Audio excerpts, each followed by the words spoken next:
Now, please be seated. Because of time, we'll just run this through. I'm going to be asking Olumati. The both of them should have been here to answer the questions, but Olumati will do that, and then we'll open up for you to ask questions. We are cutting the questions because of time, and we have been set since 5 a.m., like 5 p.m. You are the one who came by 6:15. So please, next month, try to be here earlier so that we will, if Jesus tarries, so that we can have more time for our discussion. Olumati, thank you one more time. Thank you, now, let me go straight to the question. Many young people quit right before breakthrough without even knowing it. What are the clearest signs that someone is experiencing a near miss rather than a dead end? And how can they tell the difference in real time? Oh, wow. I think we will not use clear signs because we see and understand in retrospect a lot of things. Right? So, well, I think that the fact that something is consistent, if it happens once, well, it's forgivable. If it happens twice, then there is a gap. If it happens 3 times, now you have to pay attention and begin to audit. Right? I think the real problem is not for us to predict the signs. It's to recognize a pattern. Just recognize a pattern. Now, to also know that something is a dead end requires knowledge. Now, there are 3 types of knowledge. There's academic knowledge, there's educational knowledge, and there is spiritual knowledge, otherwise better known as revelation. Academic knowledge is what you learn from school. Education is what you teach yourself by your ability to observe your environment and find necessary options in that environment. Revelation is what God shows you. Revelation is what God shows you. The thing with revelation that matters on the earth is that God does not show everybody. He only shows those that are willing and have the capacity. More especially, those who are willing, have the capacity, and can take revelation and make revelation academics. How? Make revelation academics. Yes. Go in. You're trying to process it. Yeah, See, go in. the idea is, and a lot of us have not thought about it. Genesis chapter 1, God made man in his image and his likeness. True or false? Yeah. Image speaks of form. If you see a car, you can identify a car. True? Yeah. Likeness speaks of ability to perform in similitude with the original. Yeah. So if you see a toy car and a real car, they have image, they don't have likeness. Yeah. Yeah. But when the cars can perform the same way, likeness. Look at this. God is all-knowing. What do you think Google is? Is the attempt to be all-knowing. Now there's ChatGPT. How do you think those people came to that point? It's revelation. It didn't drop from the sky. Once I was sharing with somebody, someone said it's research. I said, so the first person who got the idea, where did he research from? Revelation. That this is a possibility that can happen. A few years ago, only God could heal a bad heart. Today, 8 in 10 doctors in India can. How did they know that the heart was bad first? Where to cut, how to find it? Today we enjoy academics, but have you ever paused to say the first person who issued certificates, who gave him certificate? These things come as a product of revelation.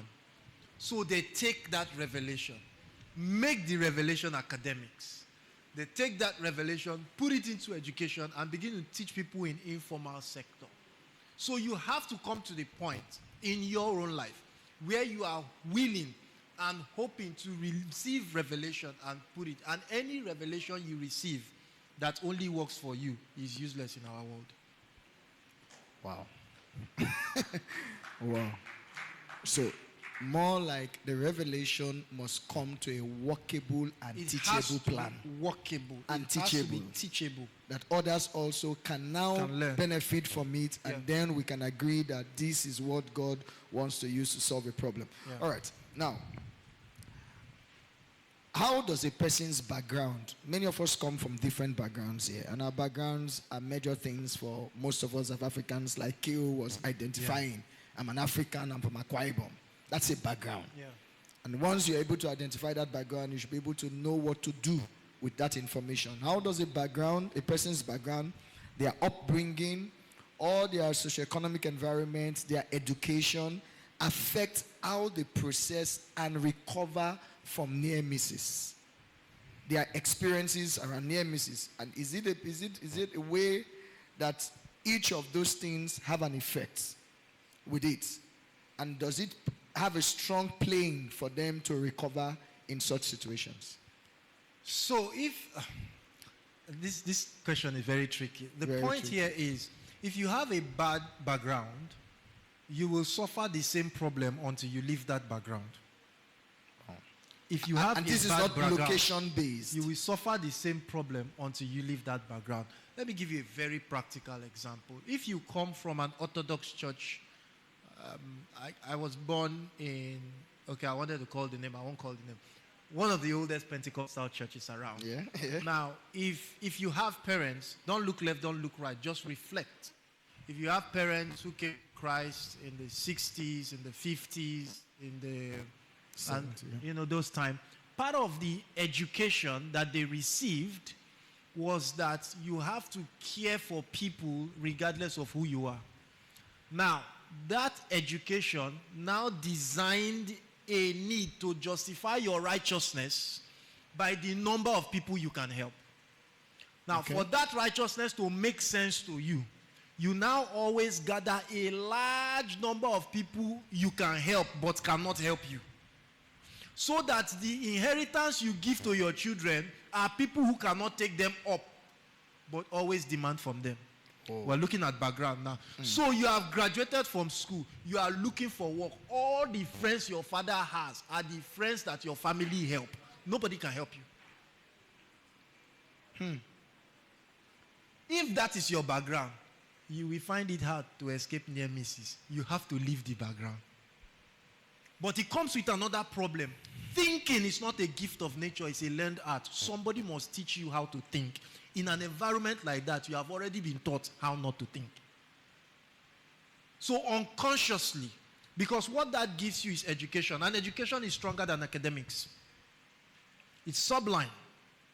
So what happens is you have been primed to make relationship downwards. Yeah. So you are not thinking, you are just moving your life. In the And same you are direction. you are digging the pit that your parents started digging downwards. So at this point now, you have left your father's house. You have gone to Uniport. You are still looking for people you will share your provisions to. Because in your education, that is your righteousness. You now find new friends that also cannot help you. But your consolation is that you are righteous. You can help them. Yeah. But this is what you are not also seeing. How come the Bible tells us about 10 virgins? They were ready for the marriage of the Lamb. See, to be ready for the marriage of the Lamb means you are rapturable. You are pure. You are righteous. But they were foolish. Say that. Let it sink. Say it again. You are pure. You are righteous. You are ready for the coming of Christ. That's what you But were you are saying foolish. earlier. That's what I was saying earlier. Ah. So you now have the 10 virgins speak of total purity. But yet addressed as foolish. But they were foolish. So you see that when I say righteousness does not confer wisdom, it's from the Bible I find it. Oh. It's not my brain speaking. So you now see that if you don't leave that environment, you have a problem. You now have to start working on your mind. That's why the Bible talks about the renewing of the mind. To find new environment, you first have to recognize that there's a problem here. Because this is what it does. It brings self-sabotage. So let me show you how you basically. Because you are from a home like that, every time you get an opportunity with people like that, sometimes you will quote scriptures. You will be standing in front of opportunity. You will now say, Abraham said, let no man say that he blessed me. I was blessed of the Lord. You will withdraw. You will use scriptures. Scripture will always become your justify. problem. Yeah. To justify your self-sabotage. You will get into places, you will meet people, but because you have trained yourself to be confident around people who are not of anything valuable, when you stand in the presence of valuable people, you begin to fidget. Yeah. Because that is no longer your comfort. It's not your space. Yeah. You now enter the realm of self-sabotage. You will not speak when you are supposed to speak. You will not be bold when you are supposed to be bold, because you have mastered an environment that is lower than where you are going. So now you need to leave that environment, and it has to start with the renewing of the mind. So two things for me. Yes. Number one, leaving that environment, I think it should not also be limited to a physical location. Am I right? Not. So because some people, I know a lot of young people, when they hear things like this, the next thing they come to and say is that, I think God is speaking to me, I need to go to the next city, I need to go there. That's their interpretation. And they are going with the same environment. Yes. They take the same culture, the same environment to the new location. Yeah. So I want us to know at this point that living an environment is not just location. It could be location, but it's not location. It is living the environment of your mind. Living the culture that built you. Living the system that built your decision-making process. The perspectives that you look at things through. That should be very key to us in this discussion. So you don't walk home now and say, this is where that's why I'm not succeeding, right? That's why I'm not succeeding. Praise God. Now, the second thing I'd like to also add to this is that I think there are a lot of people who like to be in places where they are celebrated rather in places they can celebrate others. Now, I feel that is part of the self-sabotage. So, in another context, there are people who like to be where they are the ones that people celebrate. They are the ones that... So, the best thing they have to do is that because their level of knowledge is limited or their level of wisdom at a point, they always go to foolish people. So that amongst all their foolish friends, they are the wisest person. Yeah. They like people who are low. They like people who are down. So at that point, they always look like they are the ones up. The moment you move them to a place that seems that the people are stronger, wiser than them, they don't like to function in those places. And there are many of us in that kind of situation. You always will pull yourself out of those kind of people, because once the discussion starts, once the mind taxing starts, you just realize that I cannot match up. Your response should be, this is what I need for me to go to the next place. This is what I need that is making me be missing the opportunities. But most of us, our response is, why should I be here when I'm the last? When I'm coming back from a place where I was first. I don't know if anybody can relate with that. Yeah. So I think I'm in line with that. Yes, you are in line. Let me quickly touch something when you talked about praises. Proverbs chapter 20. Please get your questions ready. We'll take 3 questions. If you can't answer, you can write. So we'll take 3 questions. Please, our multimedia guys, check the people online. If they also have questions, you can send to us. Proverbs chapter 26 verse 1 introduces us to something powerful. It talks about the praises of fools. So some of us are...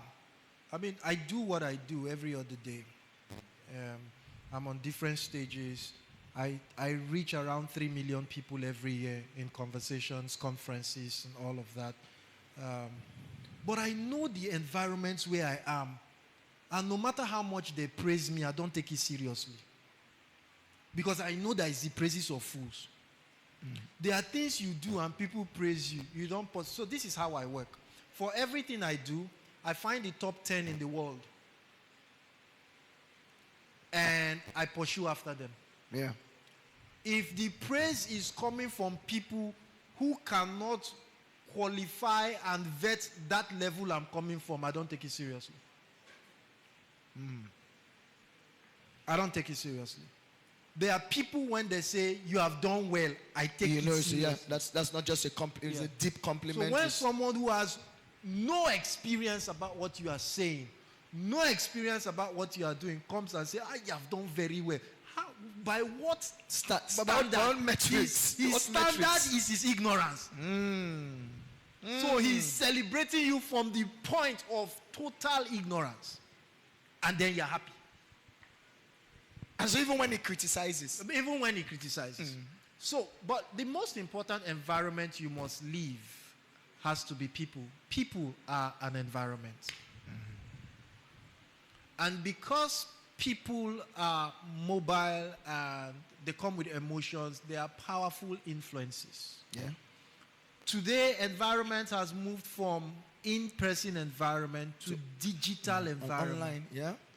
That space. Most of you open your phone and you see the most ridiculous things because your interactions are the most ridiculous interactions. Agree.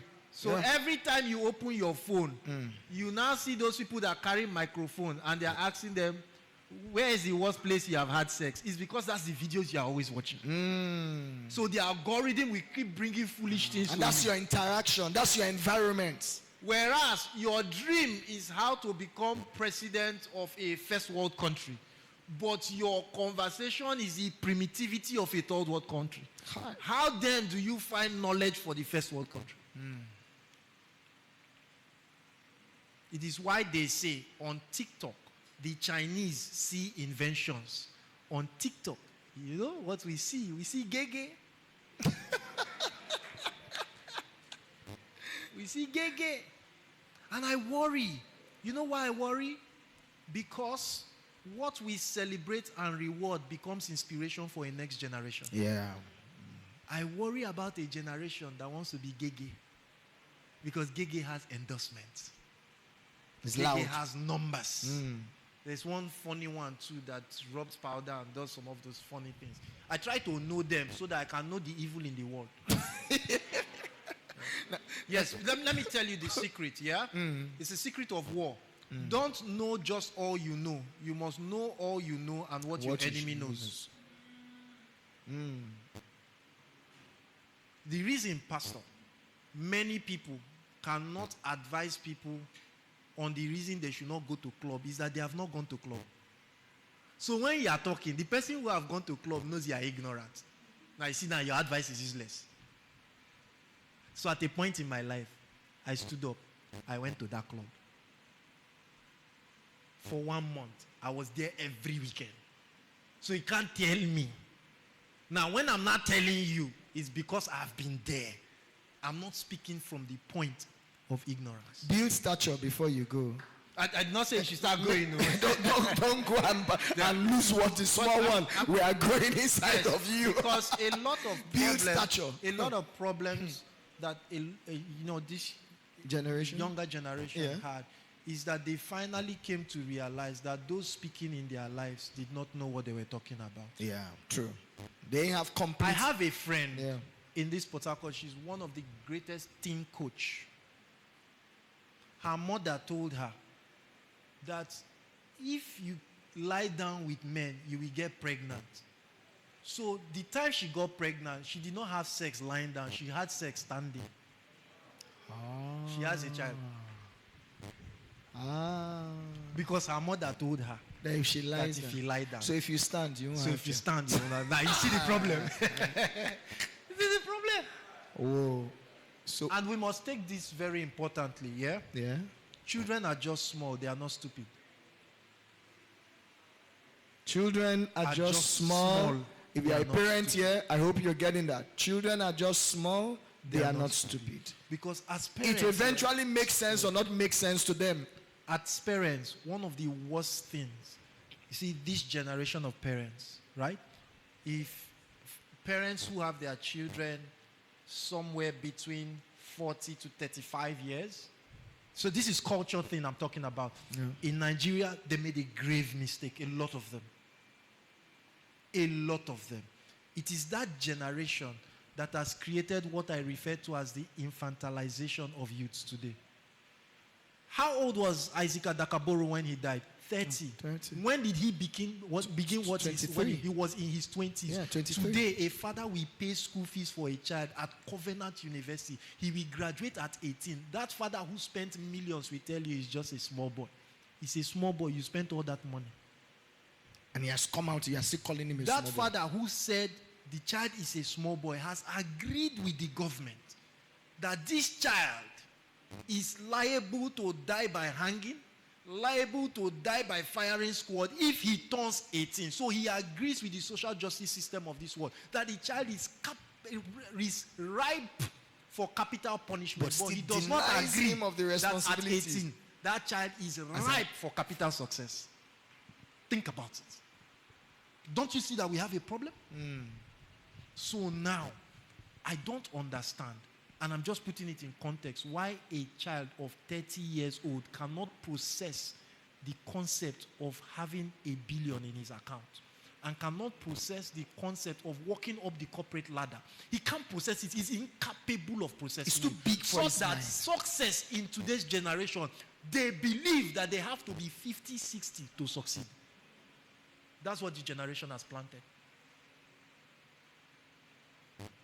So we are not looking at history. Now you have a docile generation that just exists till they are 40. They now say life begins. So that means, in most cases, we call near misses that the generation has, is that by the time they get to it, if it is too big for what they've been shaped for, they self-sabotage. Yes. That last line to cross, like, if I get I'm not even supposed to had this money too big. You know, I remember what you were saying some years ago. Let me just tell you this and ask you one more question, and then we'll take I'll questions. share a self-sabotage. Yes, story. you will, Yes, I'll because share that's a the last self-sabotage one of the story questions now. I'll ask you. Being a pastor, young, starting up, made me know a lot of people. And then, not putting attention to my financial life, just getting focused on the ministry part of my life. One of the things that I know I do very well is that I'm a bridge. I can help you reach people that you normally cannot reach. I can bring you from this point to that point. I've discovered that about myself long ago. And so a lot of times people come to me and say, there's this opportunity here, there's this thing. You know what I say? When they call the amount of money, and I say, let me think of somebody that can do it. Because for me at that point, if I have 2 million, 1 million, God has been good to me. So when they are talking about that, look, they want to do, there's this diesel job, pastor. The person picked his phone and called you and said, pastor, we need somebody that will start a supply. That thing will run for 6 months in our company. And I think the person needs to raise about 60 million to do the first supply. We'll pay in every 20 days. Once I hear 60 million, my mind is like, that money not be our category. So I say, let me think of who to call. So I begin to call the people I think can do it. And I give people jobs like that. That should have been mine. People have jobs. Oh, I need somebody to stand and build this complex for me. I say, where's the plan? They show me the plan. I said, this is a big project. Oh. Let me look for somebody that can build the project for you. And then I'll even be driving to the place to be supervising. I hope you are doing it well. I hope you are doing it well. And then they'll just buy one chivita and one bottle of wine and say, pastor, thank you for that job. I say, God bless you. We'll keep. One day, somebody called me for a job like that. And I started looking for somebody to do. So I was talking to one of my, he's my mentee, but he's an older person. He was my son. He's an older person. He's a businessman. And he held my hand. He said, pastor, I've watched you for years. You know, like money? I said, I like money. You know they pray for money. He said, pray for money. He said, every time they bring money, you they transfer and give person. That was the turnaround. In fact, he said something to me. He said, if you cannot do it, take it and sublet it to the person who can do it. So when you are discussing with the person, you are not discussing, come and do business. You are saying, I want to contract a business to you. How much is my cut? So right now, there's nothing I cannot do except sell human being. Somebody calls me, we want to paint a building. I say, yes. Can you look for a painter? I say, I'm into painting. I'm into painting. So if I look at it, the profit is not what my time. I can now look for one of us. So yeah, you go and do that job. But he said they want to paint a whole school. You will not know that I'm Pastor Paint. Overnight, I will study all things about painting and all of that. Are you understanding what we are saying? We are trying to point out the things that make you come so close and yet you don't get. And many times we think these things are spiritual. We think there's a demonic force from our father's house. We think it's the village we came from. We think it's because the compound we are staying, there's a woman that used to tie wrapper in the night. But you know, you need to look beyond that. Now, let me ask you one question. In this present time, there's a lot of glamour about quick success. Every young person wants it right. And when we find one person that does it right, everybody begins to celebrate. And there is no attention. So let me read it the way we wrote it so I don't miss the content. It said, society often glamorizes overnight success and hides the near misses behind it. How much damage is that narrative doing to the generation of young people in the church? And who is responsible for correcting it, and how can it be corrected? So first, there's no overnight success. There's overnight money. Say that louder. Can There's you no raise the overnight, there's no microphone? overnight success. But there's overnight money. Whoa. Success is enduring. Money is fleeting.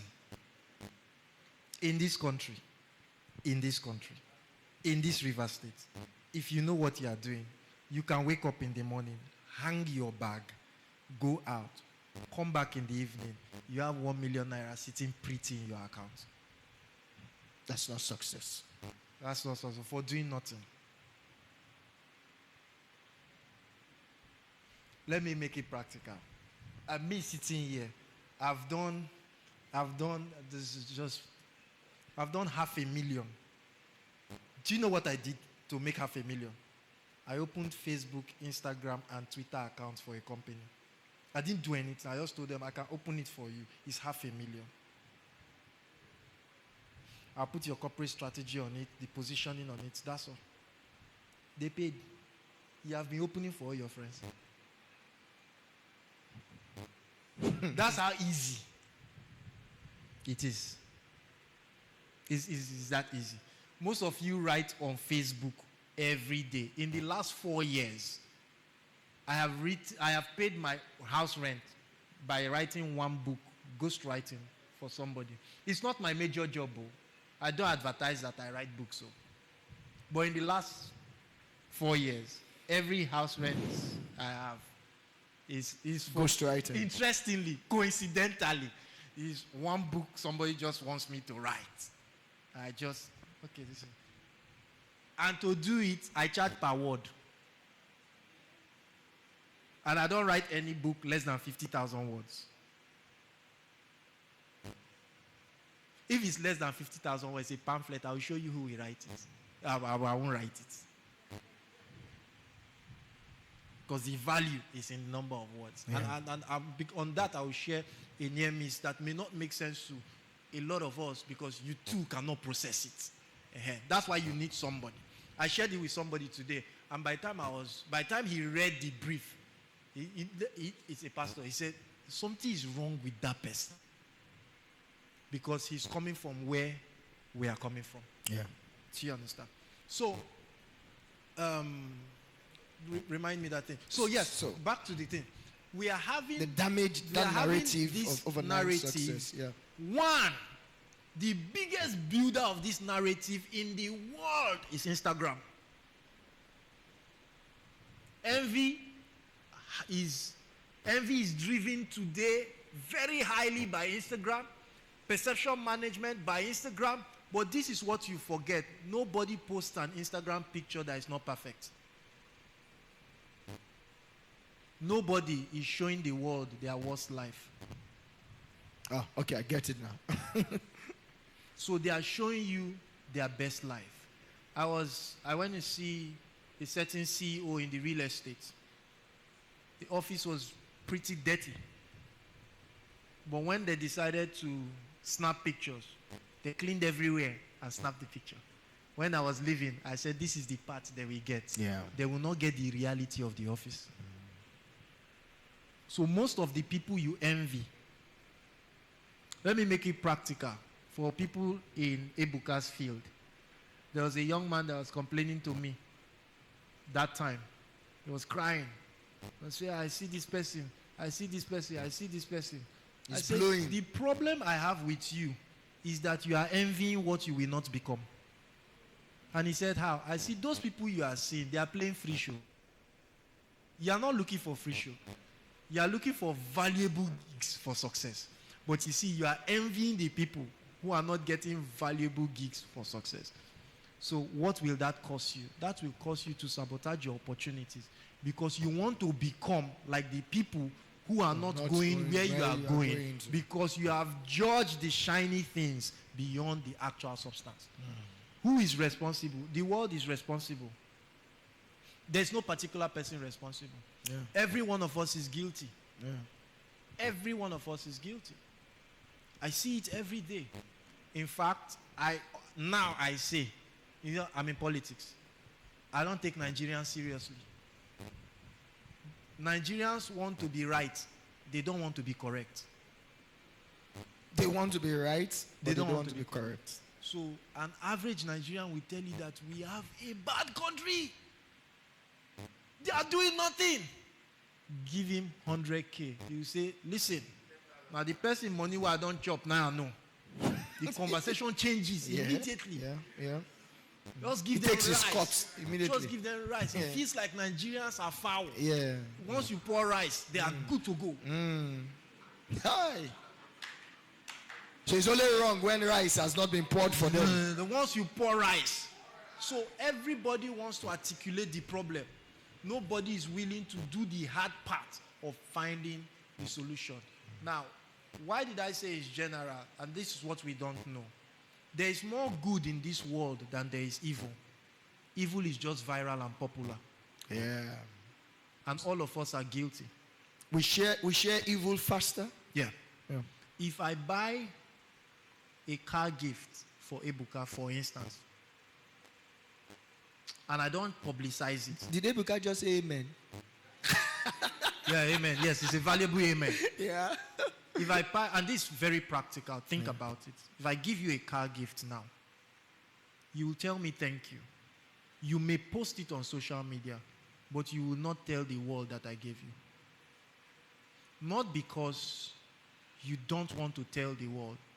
All the negativity comes up. If I tell them now, everybody go come they beg am money.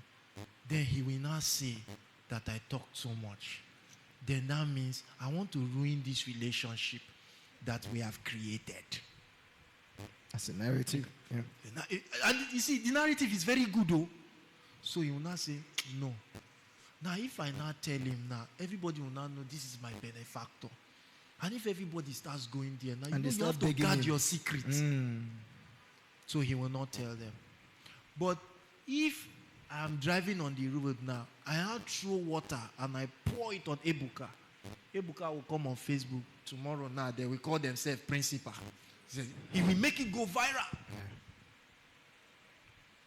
That's what we do. He will tell everybody he can tell. Yeah. Negativity. Because we have a way of making evil go viral. So we now think that there is more evil in this world than there is good. No. Yeah. Evil is just popular. There is an abundance of good in this world. And we have to start telling the right story. A lot of us are also afraid of telling the wrong story. Of telling the right story because a friend of mine drew my attention to it and I take it very seriously. He said there is truth and there is believable truth. And what is truth is in this generation defined first by who is saying it, not whether the people have the ability to evaluate truth, which is a thinking problem. 2, what is believable truth is dependent on the mental capacity of the people in the room. I agree. Do you understand? Yeah. So, during the 2023 election, we are in 2026, yeah? Yeah. And 2025. I had 2 opportunities. How many figures is that? 000, 000, 9. 000. 9 figures. Yeah. So I had a 9-figure and I had a 10-figure offer to compromise. And step out of the elections you were standing for. But you see, when I say this in certain places, certain people, their mind collapses. You see that number is not in the history of their generation. Yeah. So when I say it is impossible, it can't happen. So rather than learn the truth, because they have an association of fools, they use it to make mockery in their small place. instead of taking the lessons that you should have learned. So when he mentioned that to me, I said, it's true. Sometimes you are trying to help people, but the people don't have the capacity to be helped. Receive it. Yeah. So what now happens is, instead of people to make mockery of my integrity, I will rather gift you silence, walk in your ignorance, so I can walk in my wisdom and preserve the sanctity of my wisdom. So part of what we are having in a generation is that people don't have the ability to process wisdom. The people who are wise are preserving their wisdom so that children don't make mockery of them. Because most of the people would term it as foolishness. They will not have value for it. Last question. If every young person in this room walks away with one non-negotiable truth about near misses that could change the trajectory of their life, what is that truth? And why does it matter more today than ever before? Opportunity does not come once. Yeah. Every time you get an opportunity, it is God telling you that you qualify for this quality of life. It will come over and over. Till you build it. What will happen or what will be will be. How prepared you are will be your difference. Opportunities don't come to you by chance. It comes to you because of something you are already doing. That shows that you qualify for it. If someone comes to you to ask you if you can do this, there's a posture that you have that suggests you can do it. There's a posture that you have that suggests that you can do it. Like, Pastor, let me share this with you. You know, I told you that writing books have been footing a bill, and this is just coincidence. It's like I just realized it some days ago that wait to last 4 years, everything it's just one book that has always done this. This is coincidence. So I wrote my first book, I wrote my second book, and somebody read the book, and he came to me. Just listen to what self-sabotage could have been. He came to me and I said, I read your book, and I'm blown away by the book. Who wrote this book for you? I said, I wrote my book now. He said, who edited it for you? I edited it by myself. Who arranged the book for you? I arranged it by myself. Who did the cover interpretation for you? I sat over that one by myself. He said, He said, I'm reading it and I can't believe it. I know you are good, but there's just something about the book. And then he says, I want to write a book. But I don't know if, you can write it for me or you can get somebody. I said, don't worry, I'll find somebody. I picked up my phone. I called somebody. After writing your guy, there's a book that somebody wants to write. Now, remember when I said thinking is a gift, it's not a gift of nature, it's a learned art. You have to learn. Follow this story carefully. Guy, someone wants to write a book. I know your company has written books for people. So how does it work? How do you people write this book and all? So I can get back to the guy. So that I'm making this thing practical so that you know what's practical. He said to me, well, we write per word 535 naira per word. I say, you say? That's huge, man. I've been writing all my life for fun. Now I'm hearing that they write per word. I say, okay, I will tell the guy. I now call the guy. I say, I met these guys, though. They say they write for 539. He said, no. We will not pay for that. I said, okay. I looked for another person. That one says that they write for 300 naira per word. It's my book that they saw. It's me that wrote my own book. I'm now looking for who will. So I called. So one day, I'm in my room lying down. I had assured him that don't worry. I make all things work now. Just give me 1 week, I will find the person. So I'm in my room lying down. And I feel like somebody walks into the room and says the same thing I always say. Nobody is wise every way around. You are foolish some point. You are not foolish because you are foolish at that point. You are foolish because you consistently exhibit foolishness. A wise man can be foolish. Does not mean he's a foolish man. Yeah. Follow the logic. Then he paused. and says, "You are a very foolish man." And I'm like, "Hold up. You don't know me. I'm the principal." And he says, "Someone is asking for a book. You have been looking for everybody to write the book. Yet, you are the one that wrote your own book. And it is your own book that brought them." So, I stand up. I now remember that my younger sister does editing for people abroad. So I called her and said, "Nne, this editing you are doing, how do you used to do it?" She says she charges per word. Now, I'm the only person in the world that does not know that people charge per word for book. I'm just hearing now too. So I say, "Explain it." She now tells me that she does 50 naira per word. For editing. Just for editing. And I say, okay. Now, all my training in branding comes in. If I'm going to write, and that's why you have to map the experiences. You see, all the experiences you are having in life will come together somewhere. So I sit down. If I am going to write a book for someone who takes responsibility for conceptualization, it's me. That's intellectual property. So they should pay for it. He did not say if he has written the book. So it means that he will explain the book. If he explained the book, I will give it title.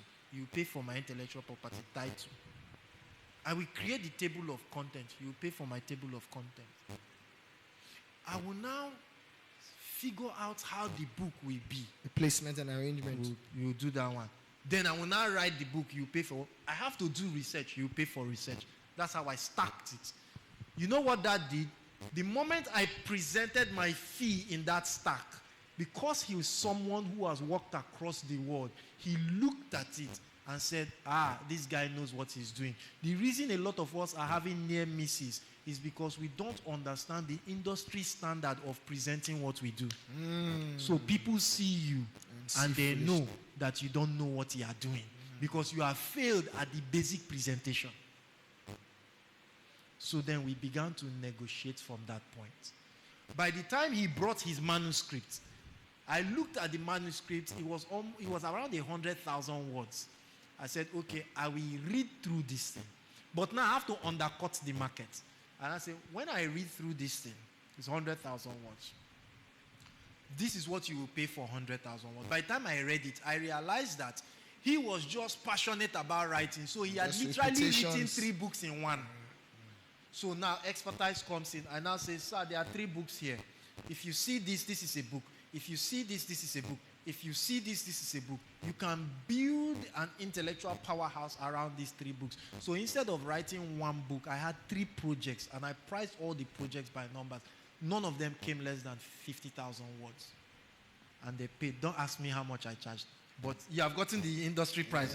See, I undercut the market small. So that's what I did. Do the maths. And a lot of you are writing every day on Facebook.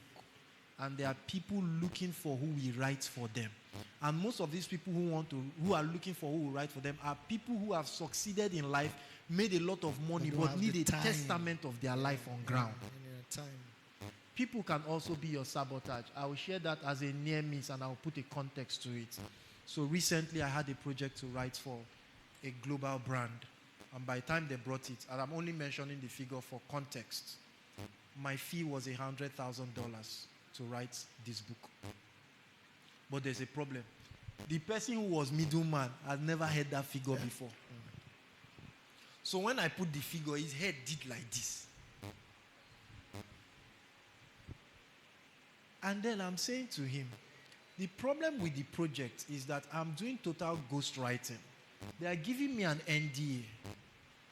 So I can't make royalties from it. No intellectual... The people in the industry that will do this job, and I mentioned some of them, none will take anything less. They will not touch your project for anything less than $250,000. So I'm only trying to undercut the market. They want me to register the book in the US. They want me to do a tour for them. If I do a tour in Africa, they are to make $2 billion of the book. If I do a tour in Asia, they are to make $2 billion of the book. I should find a printing press on it. And I'm saying, okay, you know what? I will do it. But first of all, give me my 100,000 USD first. I will now write the book. If you don't give it to me, I will not touch it. Now I know something is happening in your brain because you are now beginning to ask foolish questions. Why don't you take 10,000? You can take it, I can't take it. There's a difference in what we offer. I understand the value of that book. Once we are done with that book, the worst he can make in a bad year is 10 billion. The worst he can make and for in his a bad pedigree. year without publicity. A global brand known across the world from here to India. So the worst he can make on a bad year is 10 billion. And I am not supposed to get royalties from it. I'm supposed to write blindly.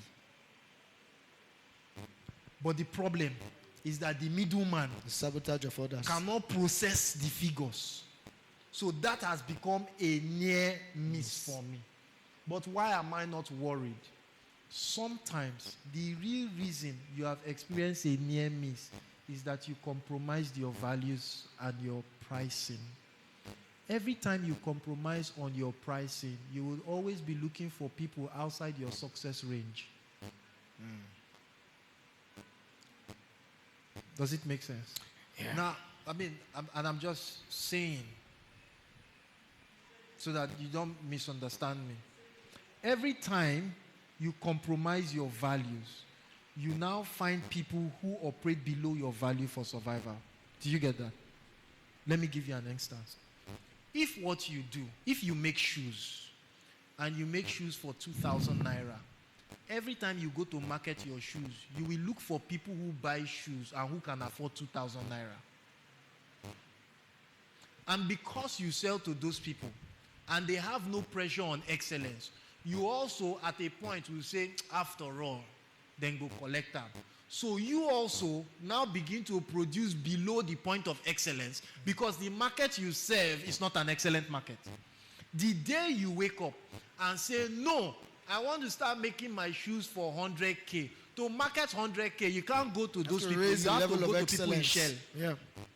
And they have a standard of excellence. Now, once you go that way, you now begin to see their standards of excellence. You will now up your standards of excellence. So your near misses at those times that you have had big opportunity is because you have been encumbered with people who are below the future you are dreaming. So now you are in front of the future, but you don't qualify because what you don't realize is what we do every day is rehearsal for mastery.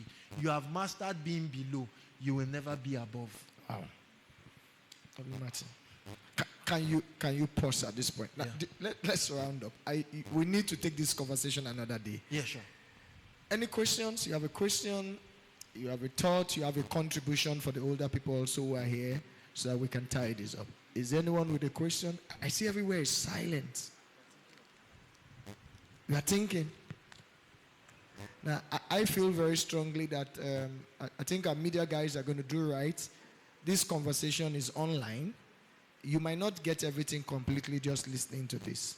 You might need to go back and listen to it over and over.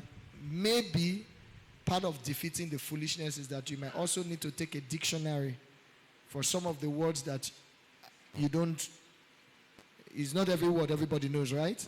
Because he has spoken some big English. So you have the understanding of that particular word and put in the context of the discussion so that you can get it right. Now, are there questions? Anyone want to take a question? Yeah, anyone? Any question? And any contribution? You want to say something? Add a contribution because the experiences of people are one of the core values of T.A.T.S. The experiences of people. You heard what Prince said just in a short moment. It made a lot of sense. Just understanding that paying attention to relationships has been the reason why you're having near misses. So let me put it in summary this way. Yes. Contribution? All right. I see another hand. Quickly, let's take those two. I said 3. So can you come forward? First of all, can we celebrate Olumate Isaiah? Come on. Just that's the little you can do. All right, so come forward. You have a question, you have a contribution, and so that we can tie this.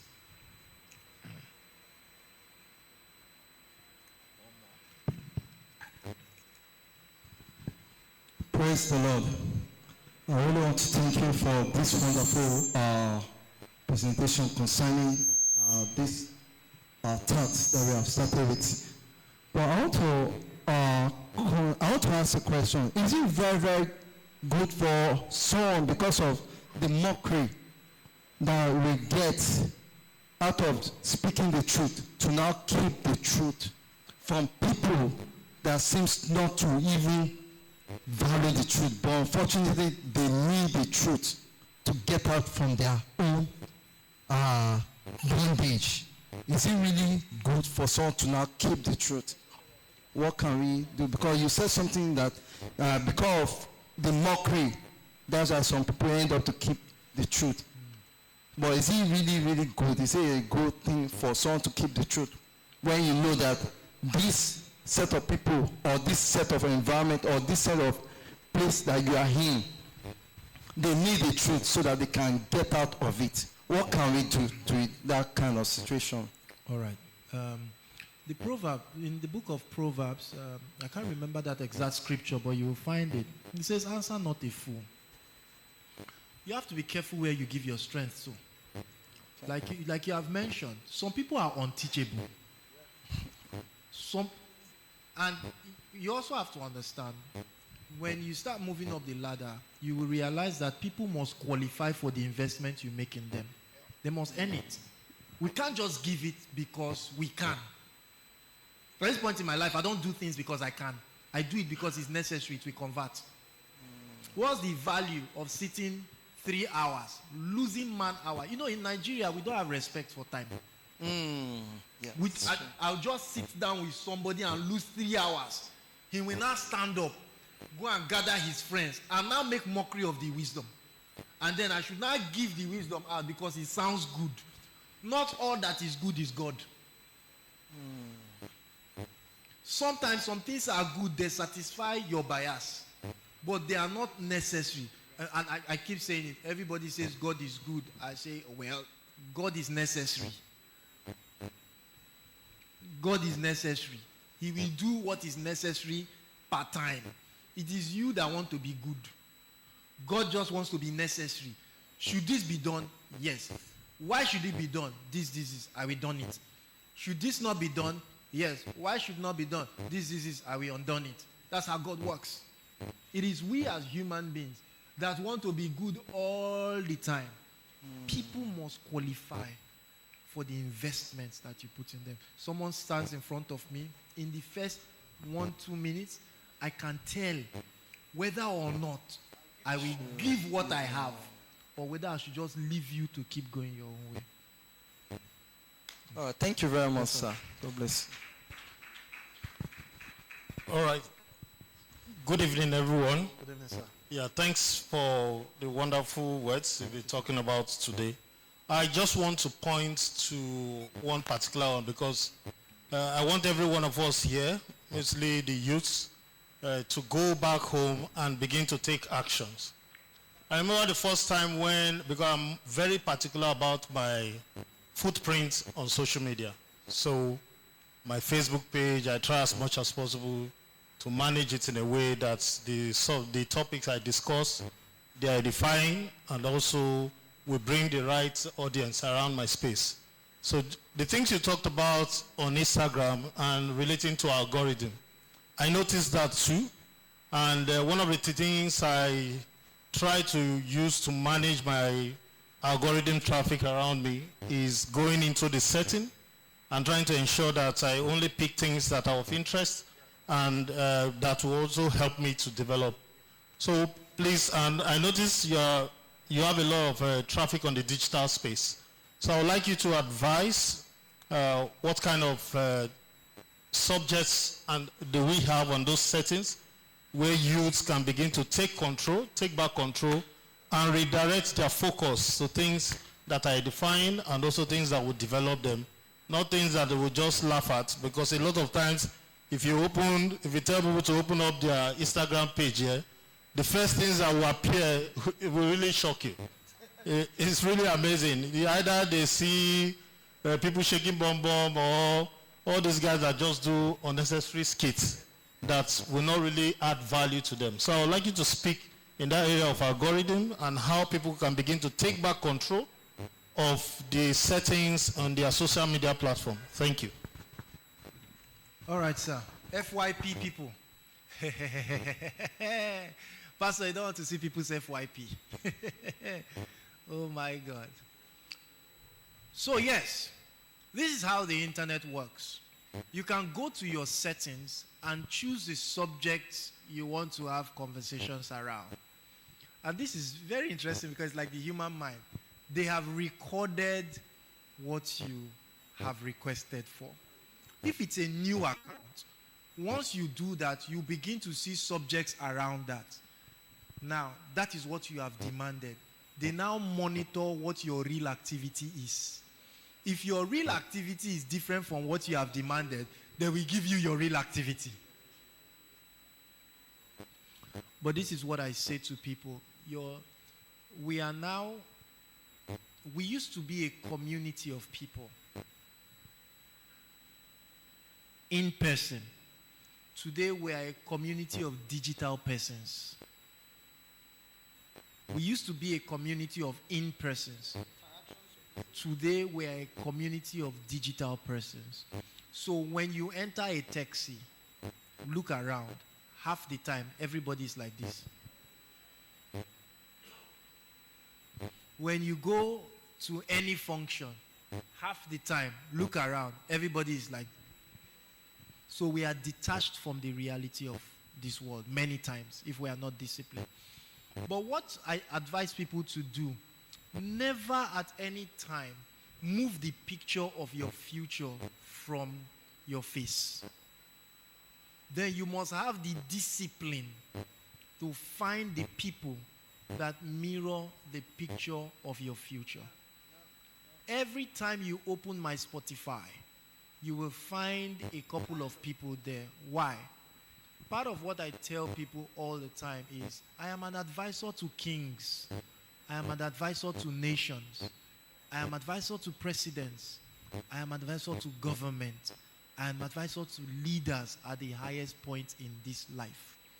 Because of that, once you open Chrome on my phone, you will see PwC, McKinsey, Boston.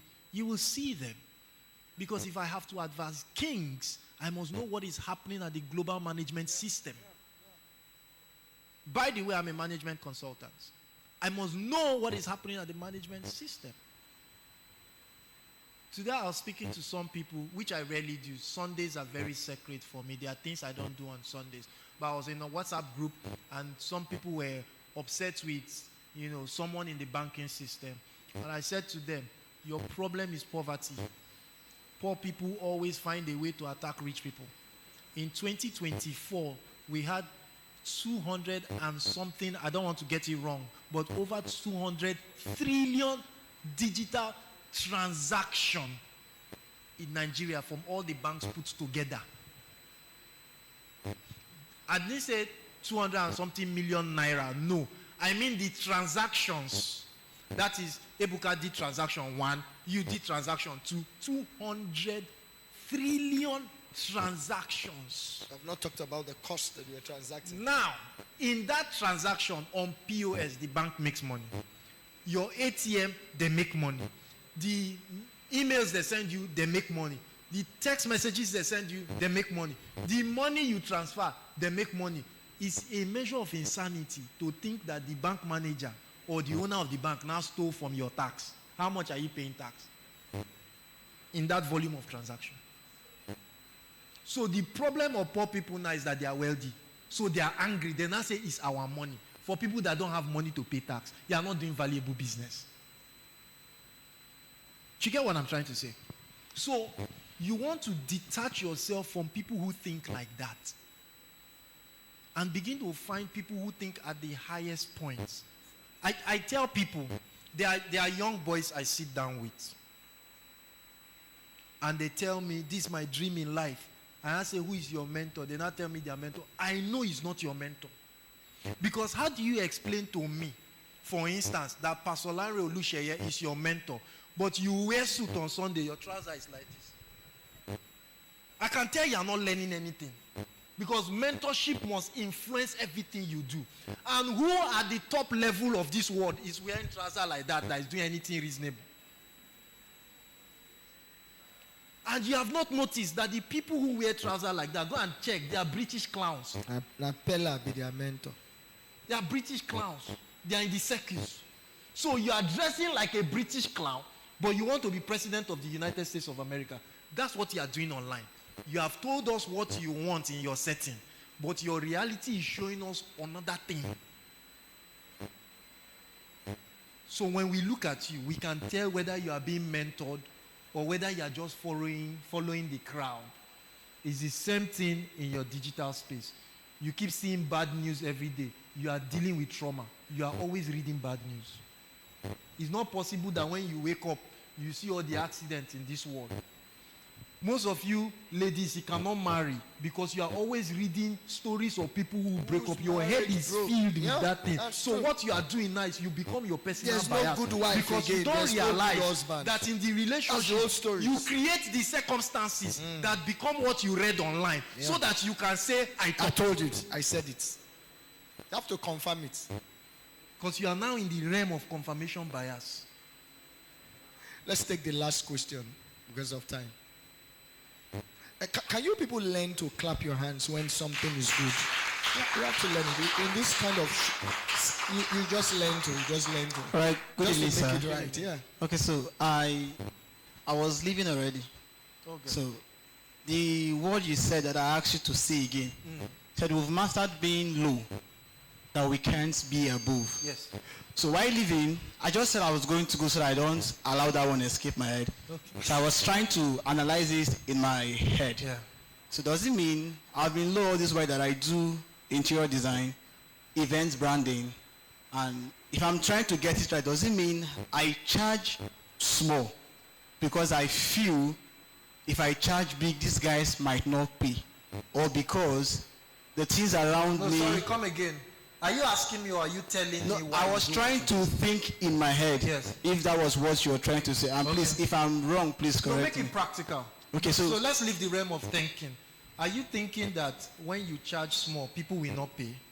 I was thinking when I charge big, people will not Yes. will not pay because I feel I charge big, and the reason why most of them I charge as a certain point is because I feel that amount can take care of my certain needs for that time. Yeah. So maybe I basically charge on that rate because I feel that I might not pay if it's too big, and I feel the money is actually too big You are right. for me. You are right. You feel that they will not pay when you charge more because the bulk of your relationship is around people that can That's pay what you're what saying. you are charging. You don't have the people that will pay You don't that have thing the that people you are that can pay thinking more. to charge. So you are right. You don't have that market. You don't have the market So even when I have the people that can pay more, I still charge small. because you have mastered charging small. Okay, so my question is, I don't want to think that myself. You also said people are being taught how to think. Yeah. So please think, in this situation, what do I do, sir? So now the first thing is You have come into consulting. I will consult. And it's I will not consult. free.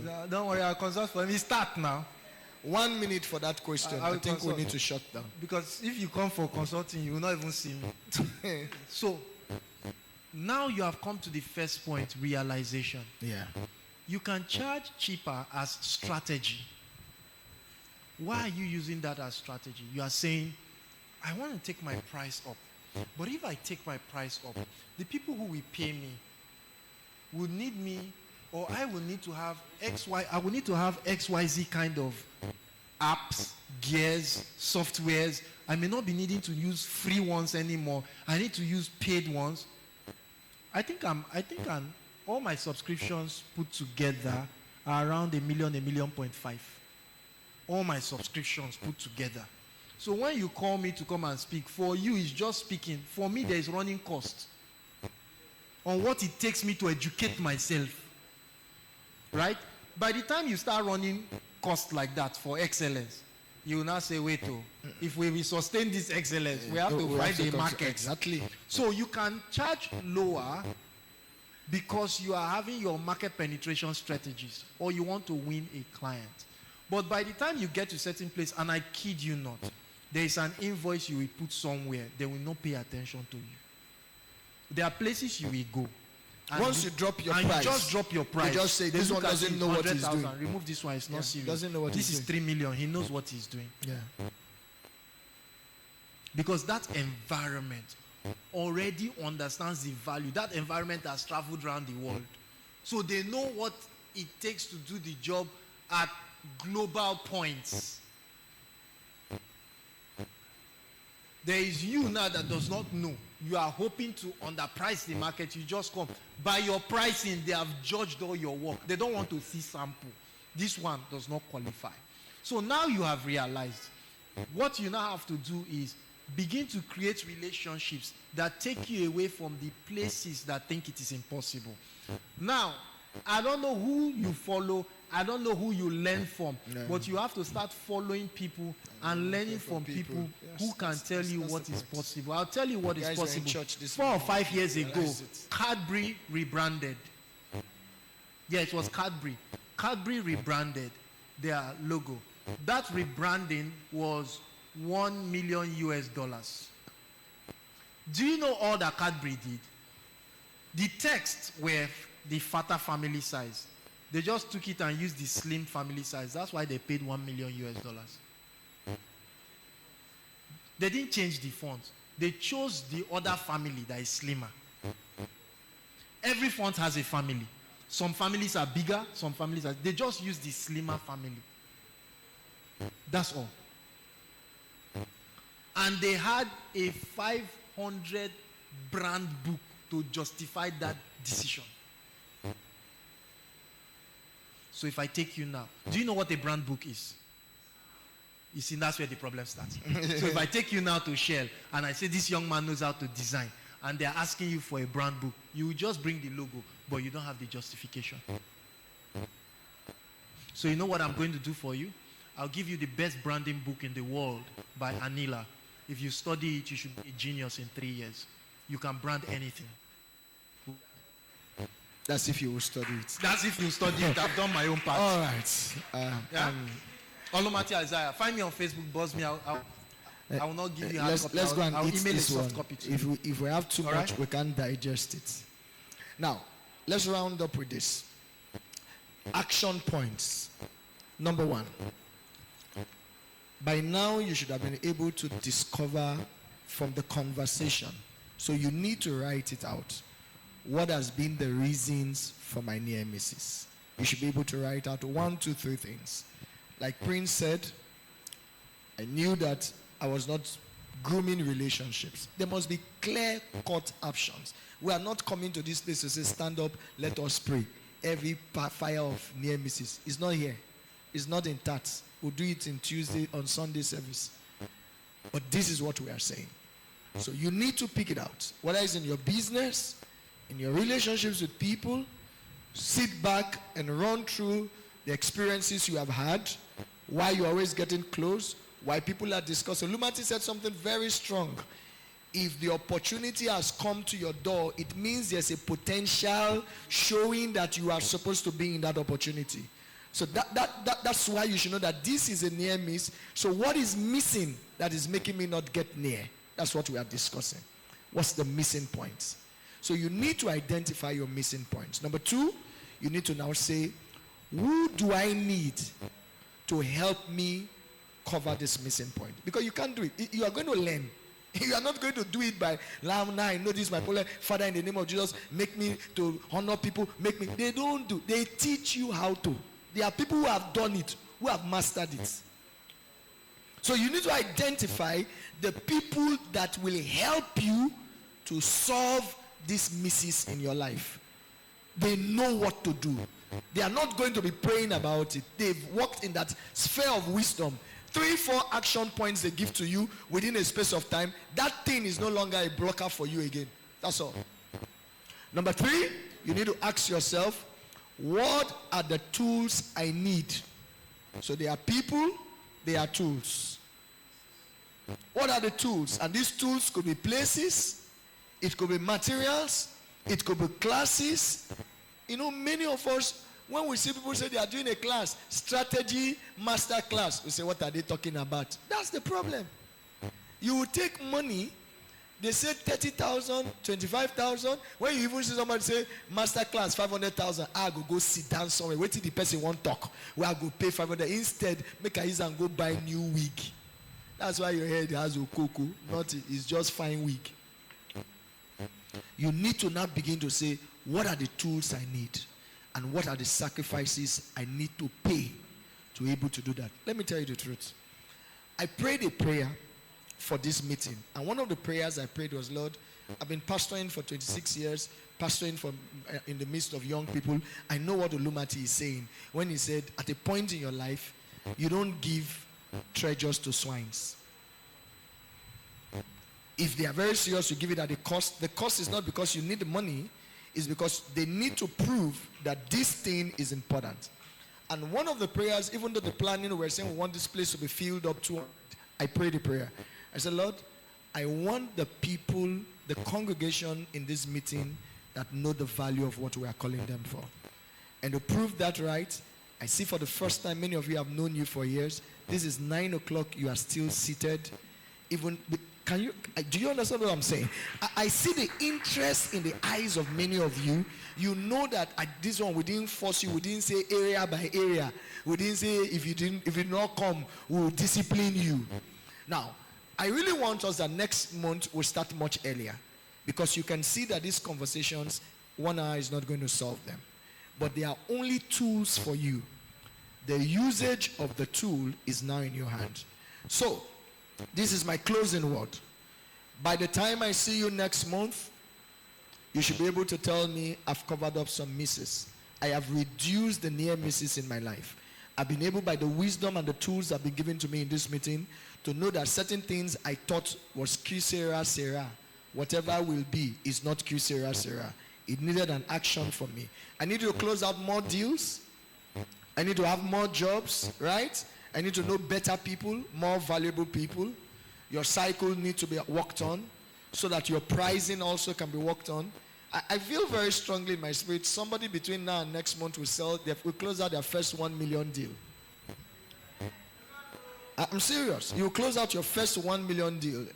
You have never come that close, but your mind needs to be open now. You are going to, and the truth is that the opportunity will come like I was explaining. It will not come like this is it. It will take you to understand that I can work this out. I can build the right team to get it done. Thank you. Can you stand up? Can we one more time celebrate Olumati? Come on, I need you to clap your hands. That's the least thing that you can do. Oh, I don't even know how to close this kind of meetings. How do they close them? We'll pray and close. Okay. For those of you who are in branding and design, I will share the brand identity. You see why it's good to come to T.A.T.S. I'll share the brand identity book with him so that you learn it and be able to scale what you do. So can normal business people, caterers, this, that, can they benefit from reading the branding design book? Well, because they are not Yes, they can. Because part of what they learn is the psychology of what branding. their brands represent. Yeah. All right, okay. There are things you do that, so in branding, there's already human psychology that has been factored. Yeah. So there are things you do that repels people, and there are things you do that brings them. So yesterday I was teaching sales at the salesman's class, and part of what I told them was, when you design sales, it depends on the level where you are coming from. You have to design in such a way that your product defines the ego of the consumer. I'll take it again. That your product defines the ego of the consumer. When you see somebody buying a Ferrari, it is because there is an ego. It's not that once you have that kind of money, you are now buying things at the other level. Yeah. So that after a while, it is not about the product, it's about who we bought it Precision. from. It is why in fact, it's why a lot of you use iPhone. Not because you have used 2% of the iPhone. is because in your It's a head you perception. feel that the iPhone makes you Makes something. you better. So you have to build And that's your why you're brand. always holding it in their Yeah, so hand. you're not holding it so that everybody So that we will have to see it. Then we will not start thinking that you are Yeah, what you you are big not. boy, that you are smart, So you are it's okay to intelligent. impress us, Cool, but cool. make sure we will not be disappointed when we meet you. Hey. Let me say this. There was one day where I was having discussions with my friends, and some people were talking, and the guy said, I see one girl from far, the girl fine. When she can't come near, the girl far from fine. So from far, let us not be impressed. And then when When you we come now come close, near, you are far. you know the Bible says in Proverbs, it says you never know a fool until you open his mouth Yeah, to so- say. Can we celebrate?